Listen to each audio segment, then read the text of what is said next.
మధుమేహం ఉన్న వారికి చేయాల్సిన 6 ముఖ్యమైన పరీక్షల గురించి ఇవాళ తెలుసుకుందాం. అందులో మొదటిది HbA1c పరీక్ష. గ్లైకోటెడ్ హిమోగ్లోబిన్ అనేది ఒక సాధారణ రక్త పరీక్ష మాత్రమే. ఇది గత 3 నెలల్లో రక్తంలోని సగటు చక్కెర స్థాయిలను కొలుస్తుంది. ఇందులో 6.5% కంటే ఎక్కువ HbA1c స్థాయి మధుమేహాన్ని నిర్ధారిస్తుంది. రెండవది కిడ్నీ పనితీరు పరీక్ష. అనియంత్రిత మధుమేహం ఉన్న వ్యక్తుల్లో డయాబెటిక్ నెఫ్రోపతికి ఎక్కువ అవకాశం ఉంది. మూత్రపిండాల పనితీరు పరీక్ష రక్తాన్ని ఫిల్టర్ చేయడానికి మూత్రపిండాల సామర్థ్యాన్ని విశ్లేషిస్తుంది. మూత్రంలో మైక్రో ఆల్బుమిన్ ఉనికిని కూడా గుర్తిస్తుంది. ఇక మూడవది డయాబెటిక్ ఫుట్ పరీక్ష. మధుమేహం ఉన్నవారు రక్త ప్రసరణ సరిగా జరగకపోవడం, నరాలు దెబ్బతినడం వల్ల పాదాల సమస్యలకు గురవుతారు.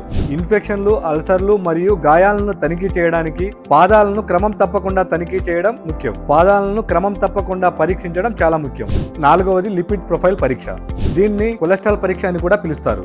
ఇది రక్తంలో కొలెస్ట్రాల్ మరియు ట్రైగ్లిజరైడ్స్ స్థాయిలను కొలుస్తుంది.